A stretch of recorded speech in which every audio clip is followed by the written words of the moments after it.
തിരുവനന്തപുരത്ത് നിന്ന് ഞങ്ങളുടെ പ്രതിനിധി സുലേഖ ചേരുകയാണ്. സുലേഖ, നിലവിൽ തലസ്ഥാന നഗരി ഒരു സൂചകമാണ്. തലസ്ഥാന നഗരിയിൽ എങ്ങനെയാണ് ഈ ഓണവിപണി പൊടിപൊടിക്കുന്നു? ഒപ്പം തന്നെ മന്ത്രി GR അനിൽ നമ്മോടൊപ്പമുണ്ട്. അദ്ദേഹത്തിന് കൂടി അറിയേണ്ടതുണ്ട് ജനങ്ങളുടെ ഒരു പ്രതികരണം. കാരണം നമ്മൾ കണ്ടതാണ് മുൻ ദിവസങ്ങളിലൊക്കെ വല്ലാത്ത തരത്തിലുള്ള വ്യാജ പ്രചരണങ്ങൾ.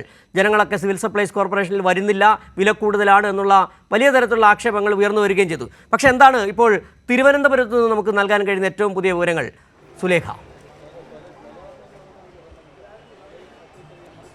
സിജു, എന്തായാലും വലിയ തിരക്ക് തന്നെയാണ് തിരുവനന്തപുരത്ത് ജില്ലാ തലത്തിലുള്ള സപ്ലൈകോയുടെ ഈ ഓണച്ചന്തയിൽ കാണുന്നത്. നമുക്ക് ഈ വിവര പട്ടിക നിന്ന് തുടങ്ങാമെന്ന് കരുതുന്നു.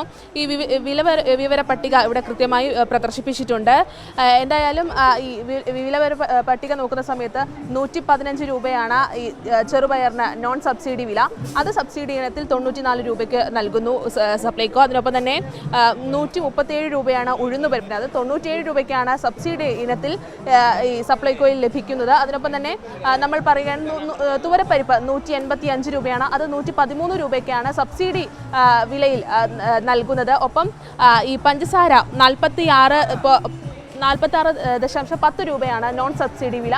അത് 36.76 രൂപയ്ക്കാണ് സപ്ലൈകോയിൽ വിതരണം ചെയ്യുന്നത്. അങ്ങനെ സബ്സിഡി ഇനത്തിലും വലിയ രീതിയിലുള്ളൊരു വിലക്കഴിവാണ് സപ്ലൈകോയിൽ ഉണ്ടാകുന്നത്. അതിനൊപ്പം തന്നെ ശബരി ഇനങ്ങളുടെ വിവര പട്ടികയും ഇത് നമ്മൾ തന്നെ കഴിഞ്ഞ 2 ദിവസങ്ങളിലെ ഈ വിലവര പട്ടിക സപ്ലൈകോ കൊടുക്കുന്ന വിലയുമായി ബന്ധപ്പെട്ട കാര്യങ്ങൾ നമ്മൾ തന്നെ കൊടുത്തു.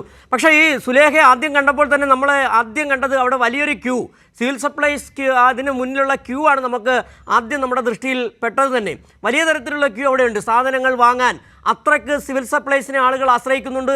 അവിടുത്തെ വില വളരെ കുറവാണ്, പൊതുവിപണിയേക്കാൾ കുറവ് എന്ന് തന്നെയാണ് നമുക്ക് മനസ്സിലാക്കാൻ കഴിയുന്നത്. ആ ആളുകളുടെ ദൃശ്യങ്ങളിലേക്ക് കൂടി പോകാൻ കഴിഞ്ഞാൽ നന്നായിരിക്കും.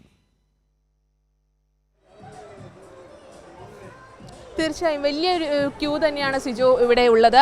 ഇത് ജില്ലാ തലത്തിലുള്ള തിരുവനന്തപുരത്തെ ജില്ലാ തലത്തിലുള്ള സപ്ലൈകോയുടെ ഓണച്ചന്തയിലുള്ള ക്യൂ ആണ്. ഈ നിൽക്കുന്നതിന് അപ്പുറത്ത് തൊട്ടിപ്പുറത്ത് ഇരിക്കുന്ന ആളുകളുടെ ക്യൂ ഉണ്ട്. ഇത് ടോക്കൺ അനുസരിച്ചാണ് ഇവിടെ ആളുകളെ കയറ്റിവിടുന്നത് എന്നുള്ളത് തന്നെയാണ്.